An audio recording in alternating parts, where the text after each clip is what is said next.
Good afternoon, disciples. I'm gonna take a sip from this black tea and we'll get right into it. Ooh, very hot. Very hot.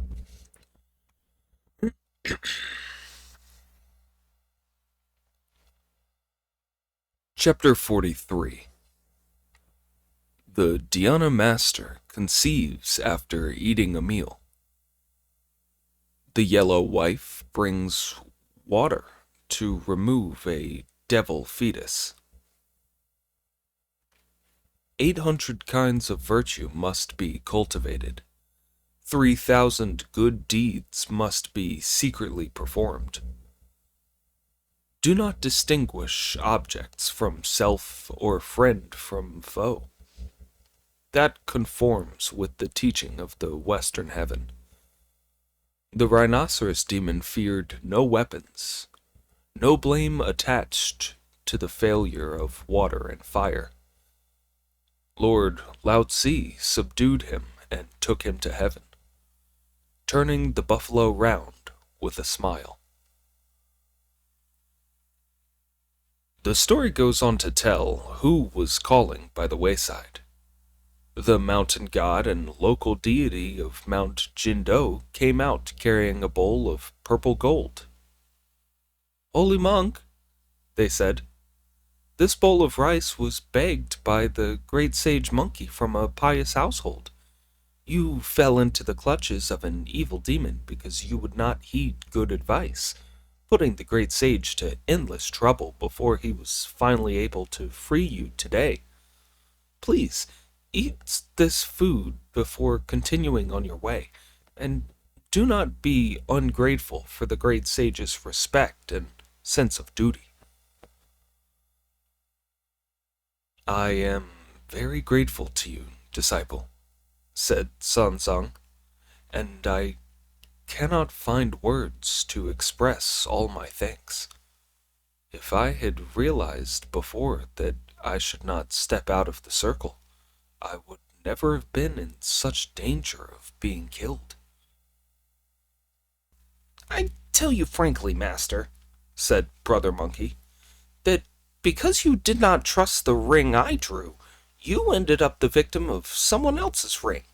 It caused so much trouble and suffering. Oh dear, oh dear, oh dear." "What do you mean about another ring?" Pig asked. "It was all your fault, you evil-tongued cretin, for getting the master into that terrible danger," said Monkey. "I had to turn heaven and earth upside down to fetch heavenly soldiers, water, fire, and even the Buddha's cinnabar sand, all of which was caught by his gleaming white ring. It was only because the Buddha gave a hint to the Arhats, who told me where the demon had come from, that I could fetch Lord Lao Tzu to subdue him. He was a water buffalo turned demon." "Good disciple," said Sanzong with infinite gratitude when he heard this. "After this experience, I shall definitely take your advice in future." The four of them then ate the steaming food. "Why is this rice still hot after such a long time?" Monkey asked. "I heated it up myself when I knew that the great sage had succeeded," replied the local deity on his knees. The food was soon eaten, after which they put the bowl away and took their leave of the local deity and the mountain god. The master remounted and they crossed the high mountain. Their minds freed from worries, they returned to true perception. Dining on the wind and sleeping in the dew, they continued to the west. When they had been traveling for a long time, it was once again early spring.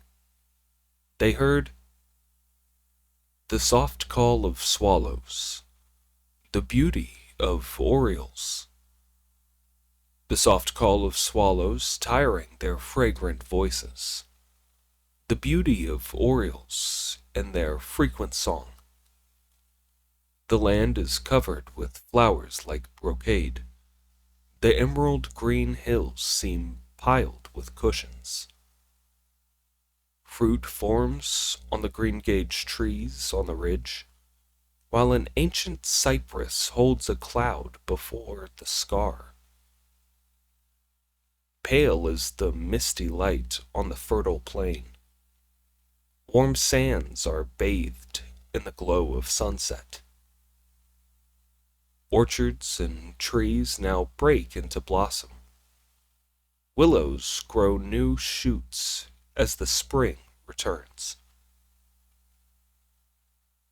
As they were walking along, they came to a little river in which the water flowed cool, pure, and deep. When he reined in his horse for a better look, the Tang priest could make out some of the roof of a thatched cottage under the green shade of willows. "That must be a ferryman's house," said Monkey, pointing at the cottage. "It looks likely enough," replied Sanzang, "but I would not like to be too sure, as I cannot see any boat." "Ferryman!" yelled Pig at the top of his voice, putting the luggage down. "Bring the boat over." After a number of these shouts, a rowing boat came creaking out from under the willows and was soon near their bank. When they looked carefully, this is what they saw. Short oars dividing the waves, lightly skimming on the water. The hull is painted in many colors, enclosing a full hold. Iron chains are neatly coiled in the bows, and bright is the tiller in the stern. Although the skiff is only as light as a reed, it is the equal of an ocean-going vessel. It may have no ivory mast or silken rigging, but it does have cassia oars and a sternpost of pine. Indeed, this is no ship for mighty voyages, just a ferry fit to cross a single stream, coming and going between the river's banks, never leaving the ancient crossing place. The boat was soon at the bank. "This is the way to cross the river," called the boatman. Urging the horse forward for a closer look, Sanzang saw that the boatman looked like this. A head wrapped in a toweling cloth, feet in black shoes of silk, many a patch-on cotton-padded tunic and trousers. And around the waist was a much-stitched cotton apron. Horny skin on the hands and muscles hard. Eyes dim, a wrinkled brow, and an aged face. But the voice was melodious as an oriole song. At a closer look, she was clearly an old woman.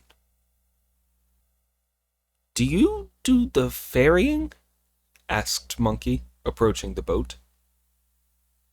"Yes," the woman replied. "Why isn't the ferryman here?" Monkey asked. "Why has he left it to his wife to pole the boat?" The woman smiled and said nothing as she put the gangplank into position. Friar Sand carried the luggage aboard, while Monkey helped the master on and then followed himself. Pig led the horse on, after which the plank was stowed. The woman pushed off and quickly rowed them across the river. When they were on the western bank, Sanzang told Friar Sand to open one of the bundles and take out some coins to give her. The ferrywoman did not argue about the moment, but moored the boat by its painter to a stake beside the water, and went back into her cottage, chuckling. As he was thirsty and the water was so clear, Sanzang said to Pig, "Get the bowl and fetch me some water to drink." Pig did as he was told and handed the water to his master, who drank only about a third of it, leaving 2/3 for the idiot to snatch and down in a single draught before helping the master back on his horse. Master and disciples had been going less than an hour on the road west when Sanzang started to groan. "My stomach's hurting." I've got a bellyache too, said Pig, who was behind them. "It must be because you drank cold water," said Friar Sand, only to be interrupted by the groans of "It's agony" from his master and Pig. The two of them were in unbearable pain, and their abdomens were gradually swelling. When they felt with their hands, there was something like a lump of flesh and blood moving and jerking around incessantly. Sanzang was feeling very unsteady when he noticed 2 bundles of straw hanging from the top of a tree in a village by the road. "That's good, master," said Monkey. "There's a wine shop there. I'll go and beg you some hot water and find out if anyone sells medicine there, and will let you have some medicine to ease your pain." Sanzang was very pleased with the suggestion, so he whipped the white horse forward and was soon at the gates of the village, where he dismounted. An old woman was sitting on a bundle of straw outside the gates, twisting hempen thread. Monkey went up to her, put his hands together in front of his chest in greeting, and said, "We monks have come from the great Tang in the east. My master is the Tang Emperor's younger brother, and he has a stomach ache because he drank some water from a river." "Which river did you drink from?" asked the old woman, laughing aloud. "From the Clear River to the east of here," replied Monkey. "What a laugh!" chuckled the old woman. "What a laugh! Come inside and I'll explain." Monkey supported Sanzang while Friar Sand helped Pig into the thatched cottage, where they sat down. The two of them were groaning in agony from their protruding bellies, their faces sallow, and their foreheads creased with frowns. "Please boil some water for my master, missus," said Monkey. "He must have it, and I'll be very grateful." Instead of doing this, she went into the back of the house, still chuckling, and called, "Come and see! Come and see!" There was a slap of sandals inside as 2 or 3 middle-aged women came out to stare at Sanzang with grins across their faces. This made Monkey so angry that he shouted and bared his teeth at them, sending them all scurrying and stumbling inside in terror. Monkey went after them, grabbed the old woman, and said, "Boil some water this minute, and I'll spare your life."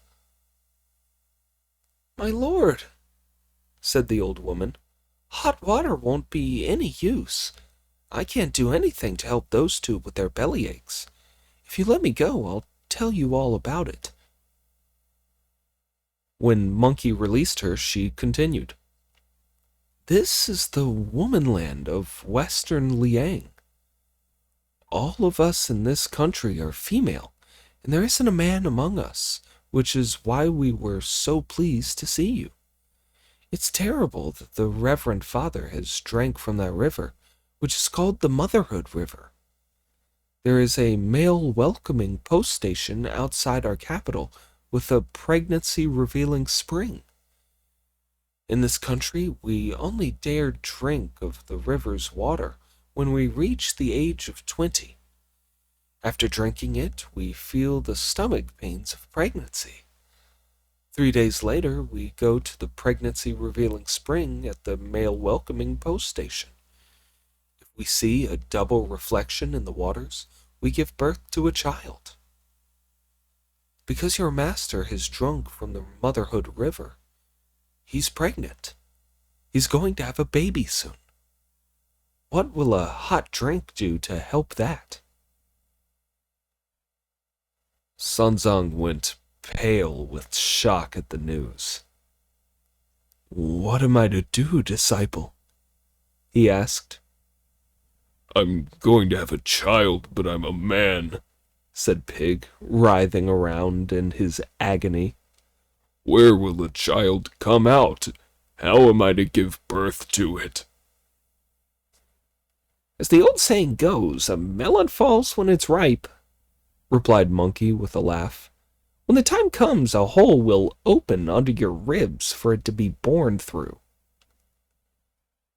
This conversation made Pig shake with fear, and the pain was more than he could bear.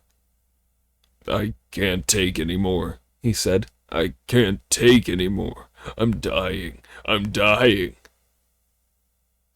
Stop fidgeting, brother, said Friar Sand with a grin. Stop fidgeting, or else you'll get the umbilical cord in a twist and be ill before the birth. The idiot's panic was now worse than ever, as with tears in his eyes he held on to Monkey and said, Brother, ask the old lady where they are midwives with a gentle touch and send for some. The pains are coming very close to each other now. They must be labor pains. It'll be very soon now. If they're labor pains, brother, you'd better stop writhing about if you don't want your waters to break, said Friar Sand, still grinning. My good lady, groaned Sanzang, are there any doctors round here? Send one of my disciples to buy some medicine that will make me abort. Medicine won't be any use, said the old woman. There's a miscarriage spring in Child-Free Cave in Mount Offspring Dissolved, on the road due south from here. To end your pregnancy, you must drink the water of that spring. But the spring water cannot be had now, as a Taoist called the As-You-Will Immortal came here the other year and changed the Child-Free Cave to the Hermitage of Immortals. He's hoarding the waters of Miscarriage Spring, which he won't give away. Anyone who wants water must take him rich gifts. You have to offer mutton, wine, and fruit, and be very reverent indeed before you can get a bowl of the water from him. You traveling monks couldn't possibly afford to do all that, so you'll just have to let fate take its course and have the babies when your time comes. Monkey, who was very pleased to learn all this, then asked how far it was to Mount Offspring Dissolved. 10 miles, the old woman replied. Fine, said Monkey. You can stop worrying, master. I'll go and get you some of the water. Look after the master properly, said the splendid great sage in his parting instructions to Friar Sand. And if the people here try to bully him, use your old trick of pulling a face to scare them till I get back with the water. Friar Sand was preparing to do this, as he was told, when the old woman came out with a big earthenware bowl that she gave to Monkey. Take this and fetch as much as you can, she said, so that we can keep some for emergencies. Monkey left the thatched cottage with the bowl in his hands and was off on his cloud, at which the old woman bowed to the sky and said, That monk can ride on clouds, my lord. Then she went inside and called the other woman out to kowtow to the Tang priest.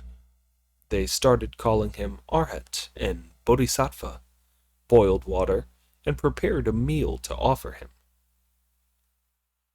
Monkey's somersault cloud soon brought him within sight of a mountain that blocked his cloud, so he brought it down to gaze at the superb mountain. He saw a brocade of subtle blossoms, wild flowers spreading a green carpet, streams running into each other, brooks and clouds both at their ease. Dense grow the creepers in many a valley, and trees are packed close on a distant ridge, while songbirds call wild geese fly over. Deer drink and gibbons climb. The green line of peaks stands like a screen. The blue rock face is shaped like a topknot. It is hard to reach it across the drifting sands. None could tire of watching the waterfall. Taoist boys roam in search of herbs. Foresters return with loads of firewood. It is a worthy rival to Mount Tiantai, and better than the threefold Huashan summit. As the great sage was looking at the mountain, he saw a farmhouse on its northern slope, from where the barking of dogs could be heard. The great sage went straight down the mountainside to the farm, which was indeed a splendid place. A bridge across a lively stream, a cottage sheltered by the hill, dogs barking by the broken fence, a recluse who comes and goes at will. Monkey was soon at the gate, where he saw an old Taoist sitting on a green cushion. Putting down the earthenware bowl, Monkey went forward to greet him. The Taoist returned his greeting with a bow from where he sat and asked, "Where have you come from? What business brings you here to this hermitage?" "I have been sent by the Emperor of the Great Tang in the East to fetch the scriptures from the Western Heaven," Brother Monkey replied. "My master's belly is unbearably painful and swollen because he drank some of the water of the Motherhood River. When he asked the local people, they said it was because he's pregnant, and that there's no other cure for this apart from the miscarriage spring in child-free cave and Mount Offspring dissolved. So I have come here especially to pay my respects to the As You Will Immortal and beg him for some of the spring water with which to save my master. Could you be so kind as to show me the way?" "This was child-free cave," said the Taoist with a smile, "but now it's called Hermitage of Immortals. I am none other than the senior disciple of my master, the As You Will Immortal. Tell me your name, and I will announce you." "I am the senior disciple of the patriarch Tung Sung Zong," said Monkey politely, "and my name is Sun Wukong." "Where are your presents, your wine, and your offerings?" the Taoist asked. "I'm only a passing itinerant monk," said Monkey, "so I haven't been able to arrange them." "Fool," said the Taoist with a laugh. "My master controls the spring and never gives anything away for nothing. You'd better go and fetch your offerings if you want me to announce you, or else go away and forget about it." "People will do more as a favor than on the Emperor's command," Monkey replied. Go and tell him my name, and he's bound to do me this favor. He might even give me the whole spring." The Taoist went in to report all this to the immortal, who was playing his keen zither, and waited till he had finished before saying, "Master, there's a Buddhist monk outside who says he's Sun Wukong, the senior disciple of Tang Sanzang. He is asking for some of the water of the miscarriage spring to save his master with." Had the immortal not been told this, the matter would have ended there. But at the name of Sun Wukong, anger surged up from his heart, and evil grew from his gall. He sprang to his feet, stepped down from the low table on which he was playing the keen, changed from his informal clothes into his Taoist robes, and rushed out through the gates of his hermitage with his as-you-will hook in his hands. "Where is Sun Wukong?" he shouted, and Monkey turned to see that he looked like this. On his head was a star crown of many colors, and his magic robe was red with threads of gold. The cloud shoes on his feet were thickly embroidered. The jade belt at his waist was delicately worked. His wave-treading hosiery was of brocade, and glimpses showed of a silk velvet underskirt. He held a golden as-you-will hook, long-handled with a base shaped like a dragon. Bright were his phoenix eyes, and lotus-like his brows. Steel-sharp were his teeth, and his lips bright crimson. He looked more evil still than Marshal Wynne, although he wore a different kind of dress. When Monkey saw him, he put his hands together and said, "My name, sir, is Sun Wukong." "Are you really Sun Wukong?" said the Taoist master with a smile. "Or are you just pretending to be?" "What a thing to ask, sir! As the saying goes, a gentleman never changes his name, whether he's traveling or staying at home. I am indeed Sun Wukong. Why should I want to pretend?" "Do you know who I am?" the Taoist master asked. "I've been converted to the Buddhist faith and follow Buddhist teachings," Monkey said. "I've grown distant from the friends of my childhood on this long journey, and I haven't visited any. I'm afraid I don't quite recognize you. I only know your name because the people in the village west of Motherhood River told me that you are the as-you-will immortal." "You're busy on your journey, and I am busy cultivating my true arts," the Taoist replied. "So why have you come to see me?"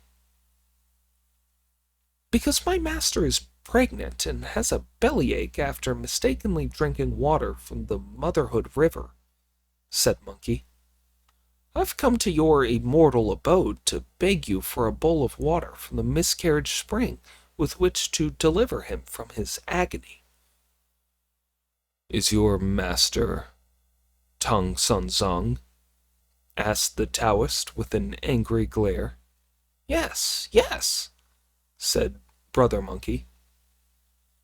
"Did you ever meet the Boy Sage King?" asked the Taoist, gnashing his teeth with hatred. "That was the title of the demon Red Boy in the Fire Cloud Cave by Withered Pine Ravine on Mount Howe," Monkey replied.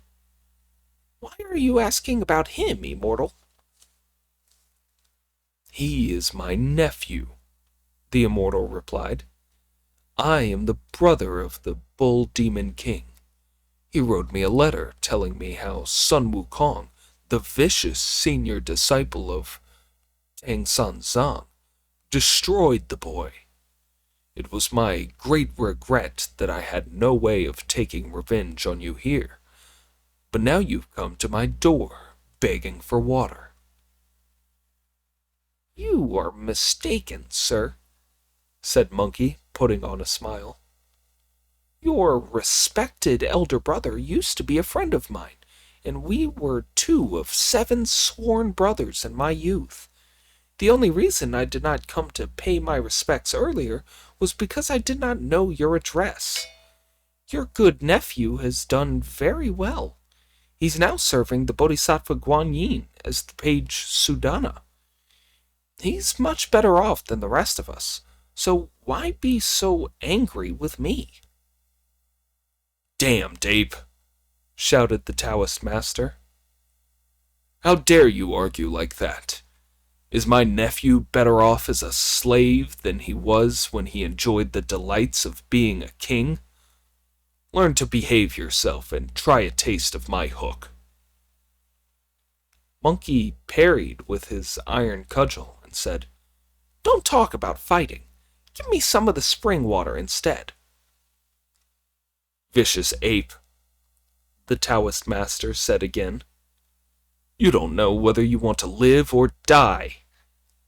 If you can hold out against me for 3 rounds, I'll give you water.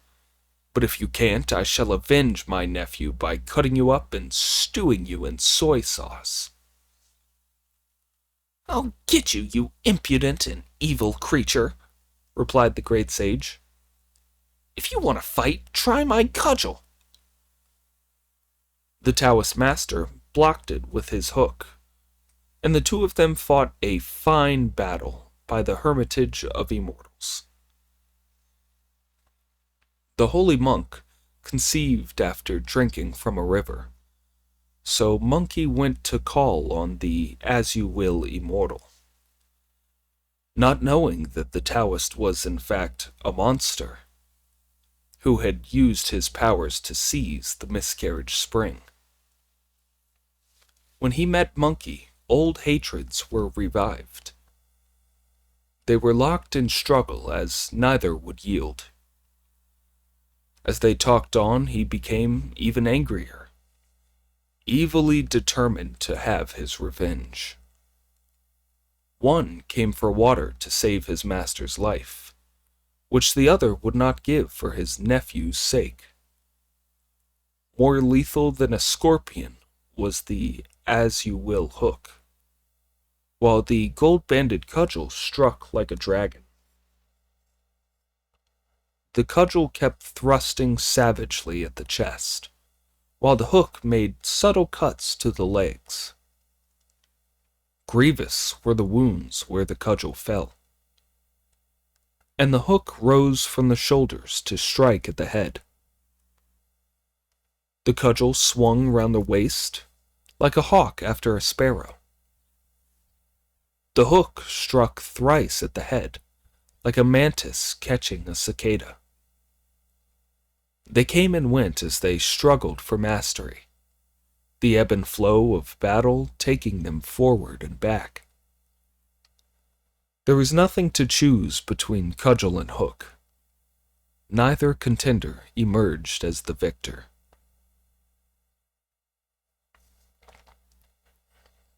After the Taoist master had fought over 10 rounds with the great sage, but was no match for him, Monkey struck at the head with more ferocity than ever, his cudgel's blows falling like a stream of shooting stars. Completely exhausted, the Taoist master fled down the mountainside, trailing his as-you-will hook behind him. Instead of pursuing him, Monkey went to the hermitage in search of water, only to find that the other Taoist had already fastened the gates. Holding the earthenware bowl in his hands, he went straight up to the gates, kicked through them with all his strength, and rushed in. The Taoist disciple was crouching behind the well's railings. The great sage shouted at him, raised his cudgel, and was about to kill him when the Taoist fled into the back. Monkey had just fetched a bucket and was on the point of filling it with spring water from the well when the master came up behind him, caught his feet with the hook, and sent him sprawling on the ground. The great sage pulled himself to his feet and started hitting back with his cudgel. The Taoist master swerved aside and said, wielding the hook, "We'll see if you can steal the water from my well." "Come here!" shouted Monkey. "Come here! I'll get you, you evil creature, and I'll beat you to death!" The Taoist master did not go for Monkey, but just stood guard over the well, preventing him from drawing any water. Seeing that he was not moving, Monkey whirled his cudgel round and round with his left hand, and in his right took the bucket, which he sent noisily down the well on the rope. The Taoist master came back to the attack with his hook. Monkey, unable to hold him off one-handed, was tripped round his legs again and sent sprawling, dropping the bucket and rope down the well. "What a way to behave!" remarked the great sage, getting back on his feet and taking his cudgel in both hands to lash wildly back. Once again the Taoist master fled, unable to face him. The great sage still wanted to draw some water, but now he had no bucket and was also worried that he might be tripped by the hook again. "I'd better get someone to help me," he thought. The splendid great sage turned his cloud round, went straight back to the cottage door, and shouted, "Friar Sand!" When Sanzang and Pig, who were groaning and moaning in agony, heard his shout, they said with relief, "Friar Sand, Wukong's back." Friar Sand opened the door as quickly as he could, asking, "Have you got the water, brother?" When Monkey came in and told them what had happened, Sanzang said with tears in his eyes, "What are we to do, disciple?" "I've come to take Brother Sand back to the hermitage with me," Monkey replied. "He'll fetch the water to save you while I fight that damned Taoist." "If both you healthy ones go and abandon us invalids, who will look after us?" Sanzang asked. "Don't worry, Venerable Arhat," said the old woman who was standing beside them. "You won't need your disciples. We can look after you. We were very kind to you when you first came, and now that we have seen how that bodhisattva can travel by cloud, we know that you are arhats and bodhisattvas. We could never possibly harm you." "You women!" snorted Monkey. "You wouldn't dare hurt anyone." "You don't know your luck, my lord," the old woman replied with a smile. "If you'd gone to any other house, you'd never have come out in one piece." "What do you mean?" Pig groaned. "All of us in this family are getting on," the old woman replied, "and desire doesn't bother us anymore, which is why we didn't harm you. If you'd gone to another household with women of different ages, the younger ones would never have let you go. They'd have forced you to sleep with them, and if you'd refused, they'd have murdered you and cut all the flesh off your bodies to put in perfume bags." "In that case, I'd have been safe," said Pig. "The others smell lovely, just right for a perfume bag, but I'm a stinking boar, and any flesh cut off me would stink too.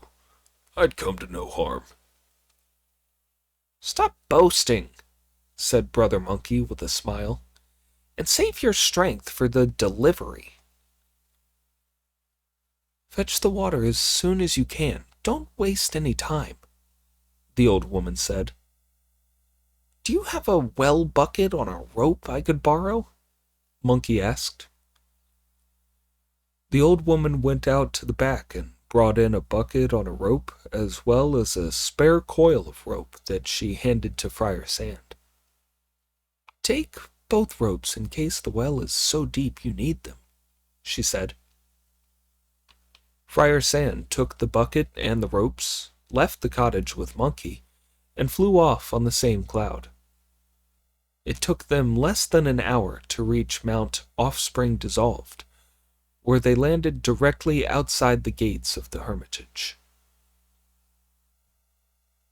Take the bucket and the ropes, Monkey told Friar Sand, and hide over there. Let me challenge him to battle. When the fight's going good and strong, sneak in, fetch the water, and take it back. Friar Sand accepted his orders. Brandishing his iron cudgel, the great sage went up to the gates and shouted, "Open up! Open up!" When the gatekeeper saw him, he hurried inside to report, "Master, Sun Wukong's here again." The Taoist master was furiously angry. "That evil ape is utterly impossible. I've heard long of his powers, and now I know what they really are. That cudgel of his is unbearable." "Master," said the other Taoist, "his powers may be great, but you're as good as he is. You are a match for him." "He beat me the last 2 times," said the master. "Yes," said the other, "but that was just because he went for you with such fury. You tripped him up with your hook twice when he was trying to draw water, so that leveled the score, didn't it? He had to run away. If he's back now, it must be because he's had to. I expect San Zhang's been complaining too much as his pregnancy's so far advanced.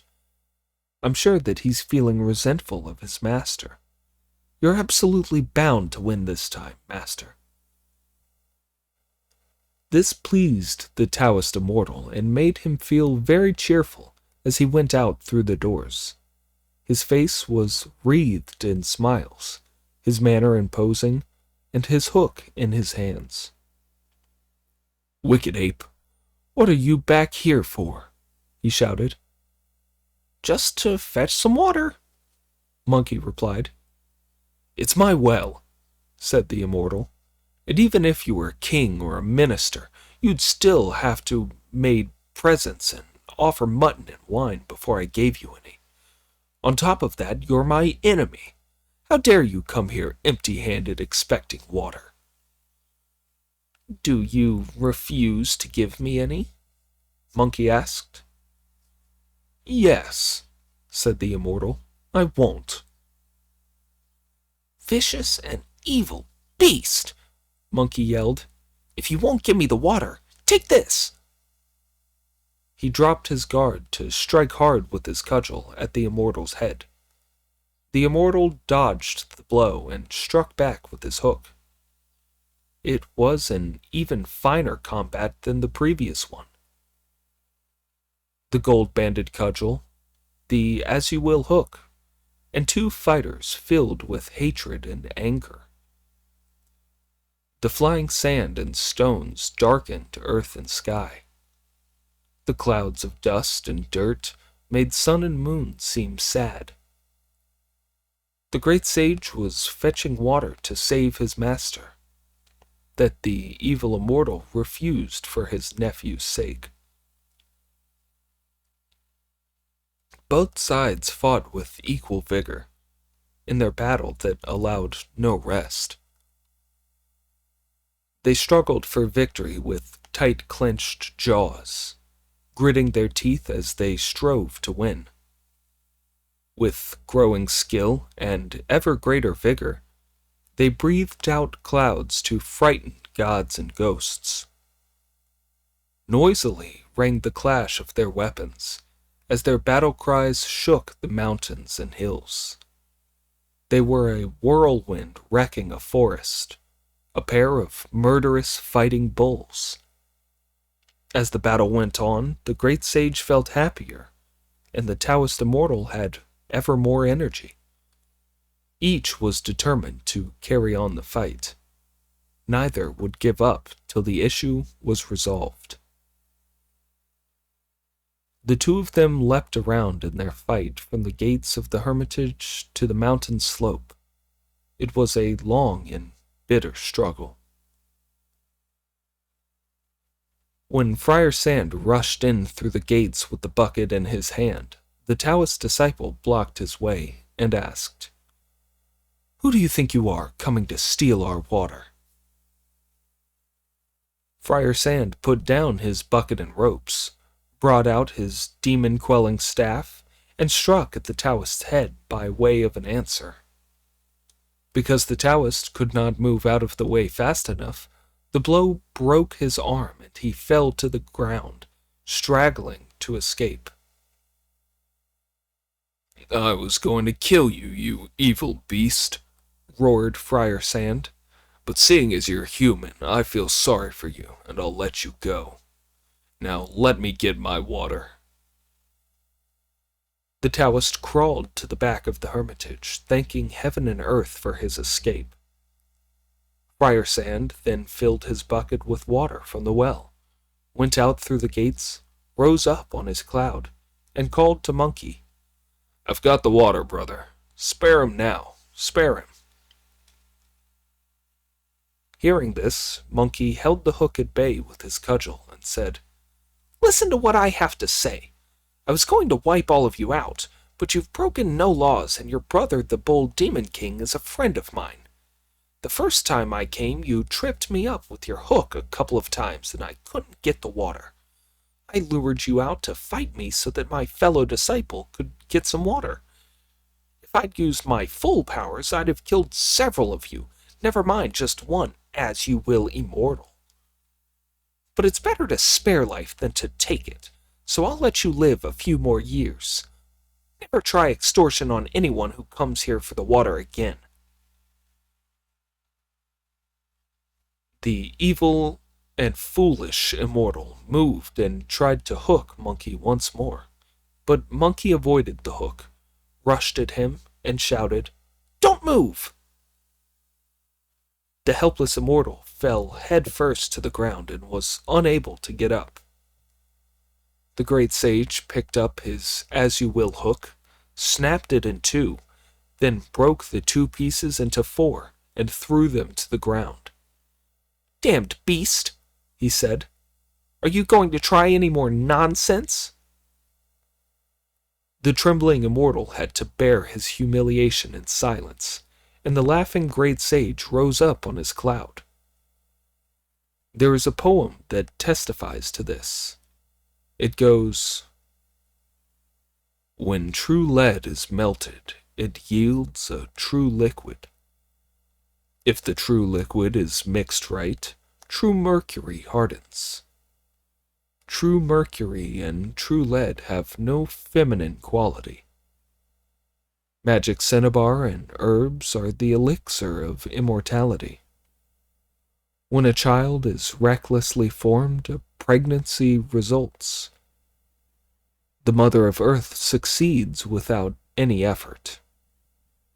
Heresy is pushed over and orthodoxy honored. The heart's Lord succeeds and returns in smiles." The great sage set off his cloud and caught up with Friar Sand. They were very pleased to be returning with the magical water as they brought their cloud down at the cottage to find Pig leaning against the door and groaning with his big belly sticking out. "Idiot," said Monkey, stealing up on him. "When did you get yourself pregnant?" "Stop teasing me," said the idiot in desperation. "Did you fetch the water?" Monkey was going to keep the joke up, but Friar Sand then arrived to report with a smile, "Here's the water." Despite his agony, Sanzong managed to lean forward in a kind of bow, as he said, "Disciples, I'm very grateful to you."